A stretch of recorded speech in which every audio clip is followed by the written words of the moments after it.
Hi friends, Kerala സർക്കാരിൻ്റെ പദ്ധതികളാണ് എടുക്കുന്നത്. ഇത് പാർട്ട് 8 ആണ്. നമുക്ക് ഫസ്റ്റ് ക്വസ്റ്റ്യൻ നോക്കാം.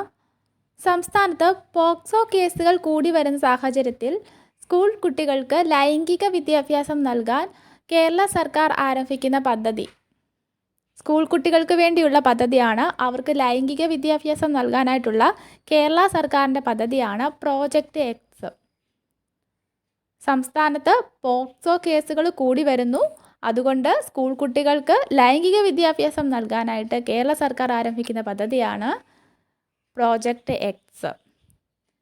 അടുത്തത്, നിരാലംബരും നിർധനരുമായിട്ടുള്ള കുടുംബാംഗങ്ങളുടെ സംരക്ഷണം ലക്ഷ്യമിട്ട് കേരള സർക്കാർ ആവിഷ്കരിച്ച പദ്ധതി.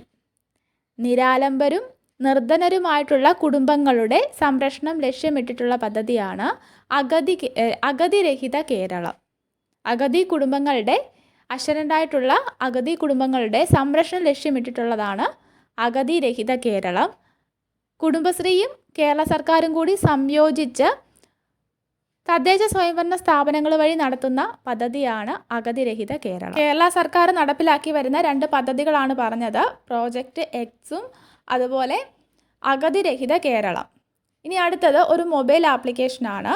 സർക്കാർ ആരോഗ്യ സ്ഥാപനങ്ങളിൽ രോഗികൾക്ക് ക്യൂവിൽ നിൽക്കാതെ തന്നെ OP ടിക്കറ്റ് ഓൺലൈനായിട്ട് ബുക്ക് ചെയ്യാനായിട്ടുള്ള മൊബൈൽ ആപ്ലിക്കേഷൻ. സർക്കാർ ആരോഗ്യ സ്ഥാപനങ്ങളിലെ രോഗികൾക്ക് വേണ്ടിയുള്ളതാണ്. അവർക്ക് ക്യൂവിലൊന്നും നിൽക്കാതെ തന്നെ ഓൺലൈനായിട്ട് OP ടിക്കറ്റ് ബുക്ക് ചെയ്യാനായിട്ടുള്ള സൗകര്യമാണ്. അത് ഒരു മൊബൈൽ ആപ്പാണ് E health Kerala. OP ticket ഓൺലൈനായിട്ട് ബുക്ക് ചെയ്യാനായിട്ടുള്ള മൊബൈൽ ആപ്ലിക്കേഷനാണ്. ഒരു മൊബൈൽ ആപ്ലിക്കേഷനാണ് ഇ ഹെൽത്ത് കേരള എന്ന് ഓർക്കുക. അംഗൻവാടികൾ വഴി കുട്ടികൾക്ക് പാലും മുട്ടയും വിതരണം ചെയ്യുന്ന പദ്ധതി. അംഗനവാടി മുഖേനയാണ് കുട്ടികൾക്ക് പാലും മുട്ടയും വിതരണം ചെയ്യുന്ന പദ്ധതിയാണ് പോഷകബാല്യം. അംഗൻവാടികൾ വഴി കുട്ടികൾക്ക് പാലും മുട്ടയും വിതരണം ചെയ്യുന്ന പദ്ധതി ഏതാണ്? പോഷകബാല്യം പദ്ധതിയാണ്. അപ്പോൾ 4 പദ്ധതികളാണ് നമ്മൾ പഠിച്ചത്. സ്കൂൾ എക്സ്, അഗതിരഹിത കേരളം, അതുപോലെ ഒരു മൊബൈൽ ആപ്ലിക്കേഷനാണ് ഇ ഹെൽത്ത് കേരള, പിന്നെ പോഷകബാല്യം. അടുത്തത്, രാജ്യത്തെ ആരോഗ്യ കേന്ദ്രങ്ങളിൽ പേവിഷബാധ, പാമ്പുവിഷ വാക്സിൻ ലഭ്യത ഉറപ്പാക്കാനായിട്ടുള്ള ഡിജിറ്റൽ പ്ലാറ്റ്ഫോമിൻ്റെ പേര് സൂവിൻ പോർട്ടൽ എന്നാണ്. രാജ്യത്ത് ആരോഗ്യ കേന്ദ്രങ്ങളിൽ പേവിഷത്തിനുള്ള വാക്സിൻ അതുപോലെ പാമ്പ് വിഷത്തിനുള്ള വാക്സിനൊക്കെ ഉണ്ടോ എന്ന് ഉറപ്പുവരുത്താനായിട്ടുള്ള ഡിജിറ്റൽ പ്ലാറ്റ്ഫോമാണ് സൂവിന്. യുവിൻ മാതൃകയിലുള്ളതാണ്. യുവിൻ പോർട്ടൽ എന്ന് പറയുന്നത് സാർവത്രിക പ്രതിരോധ കുത്തിവയ്പ്പ് പദ്ധതിക്കായിട്ട് ആരംഭിച്ച പോർട്ടലാണ്. അപ്പോൾ അതിൻ്റെ മാതൃകയിലുള്ളതാണ് ZooWIN portal. National centre for disease control ആണ് ഇത് വികസിപ്പിച്ചത്. ഈ പോർട്ടലിലൂടെ നമുക്ക് അടുത്തുള്ള ആരോഗ്യ കേന്ദ്രങ്ങളിൽ ആൻറ്റി റാബീസ് വാക്സിന്, anti rabies serum, anti snake venom എന്നിവയുടെ ലഭ്യത അറിയാനായിട്ട് കഴിയും. അതുപോലെ ആദ്യ കുത്തിവയ്പ്പിന് ശേഷം തുടർ ഡോസ് എടുക്കേണ്ട തീയതികളും ഒക്കെ ഫോൺ സന്ദേശത്തിലൂടെ അറിയിക്കാനുള്ള സംവിധാനവും ഇതിലുണ്ട്.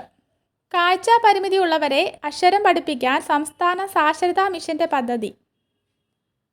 സംസ്ഥാന സാക്ഷരതാ മിഷൻ്റെ പദ്ധതിയാണ് ദീപ്തി പദ്ധതി. ദീപ്തി എന്ന് കേൾക്കുമ്പോഴേ നമുക്കറിയാം എന്താണ്, കാഴ്ച പരിമിതി ഉള്ളവർക്ക് വേണ്ടിയുള്ള പദ്ധതിയാണ് എന്ന് ഓർക്കുക. അവരെ അക്ഷരം പഠിപ്പിക്കാനായിട്ടുള്ള പദ്ധതിയാണ്. ഇനി സംസ്ഥാന സാക്ഷരതാ മിഷൻ എന്നാണ് സ്ഥാപിതമായത് എന്നാണ് 1998 സ്കൂൾ വിദ്യാർത്ഥികളിൽ ലഹരി ഉപയോഗം തടയുന്നതിനായി സംസ്ഥാന എക്സൈസ് വകുപ്പ് വിമുക്തിയുടെ നേതൃത്വത്തിൽ നടപ്പിലാക്കുന്ന പദ്ധതി. എക്സൈസ് വകുപ്പ് വിമുക്തി പദ്ധതിയുടെ നേതൃത്വത്തിൽ നടപ്പിലാക്കുന്ന പദ്ധതിയാണ് ഉണർവ്.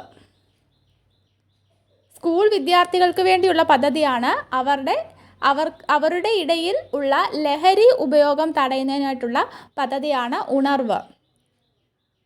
അതുപോലെ നമ്മൾ സ്കൂൾ വിദ്യാർത്ഥികൾക്ക് വേണ്ടിയുള്ള വേറൊരു പദ്ധതി പഠിച്ചായിരുന്നു. അവർക്ക് ലൈംഗിക വിദ്യാഭ്യാസം കൊടുക്കുന്നതിനുള്ള പദ്ധതി എന്തായിരുന്നു? പ്രോജക്റ്റ് എക്സ് ആയിരുന്നു. അടുത്തത്, പോലീസ് സ്റ്റേഷനുകളും മറ്റ് പോലീസ് ഓഫീസുകളും നേരിട്ട് സന്ദർശിക്കാതെ തന്നെ പൊതുജനങ്ങൾക്ക് വിവിധ സേവനങ്ങൾ ഓൺലൈനായിട്ട് നൽകുന്ന കേരള പോലീസിൻ്റെ പോർട്ടൽ തുണയാണ്. പോലീസ് സ്റ്റേഷനുകളോ മറ്റ് പോലീസ് ഓഫീസുകളോ ഒന്നും നേരിട്ട് പോയി സന്ദർശിക്കാതെ ഓൺലൈനായിട്ട് നമുക്ക് അവരുടെ സേവനങ്ങൾ ഈ പോർട്ടലിലൂടെയാണ് തരുന്നത്. ഏതാണ്? തുണ പോർട്ടലിലൂടെയാണ് തരുന്നത് എന്ന് ഓർക്കുക. നമ്മൾ പഠിച്ച പദ്ധതികളൊക്കെ ഒന്നുകൂടെ പറയുകയാണ്. സ്കൂൾ വിദ്യാർത്ഥികൾക്ക് വേണ്ടിയുള്ള പദ്ധതികൾ നമ്മൾ 2 പഠിച്ചു. ലഹരി ഉപയോഗം തടയുന്നതിന്, അവർക്കിടയിലുള്ള ലഹരി ഉപയോഗം തടയുന്നതിനുള്ള പദ്ധതി ഉണർവാണ്. അതുപോലെ അവർക്ക് ലൈംഗിക വിദ്യാഭ്യാസം നൽകുന്നതിനുള്ള പദ്ധതിയാണ് പ്രോജക്റ്റ് എക്സ്. അംഗൻവാടികൾ വഴി മുട്ട, പാലൊക്കെ കുട്ടികൾക്ക് കൊടുക്കുന്ന പദ്ധതി ഏതായിരുന്നു? പോഷക ബാല്യം പദ്ധതിയായിരുന്നു. പിന്നെ പഠിച്ചത് അഗതിരഹിത കേരളം, ഇ ഹെൽത്ത് കേരള ഒക്കെയാണ്. വീഡിയോ ഉപകാരപ്പെട്ടെങ്കിൽ ലൈക്ക് ചെയ്യുക, ഷെയർ ചെയ്യുക. Thanks for watching.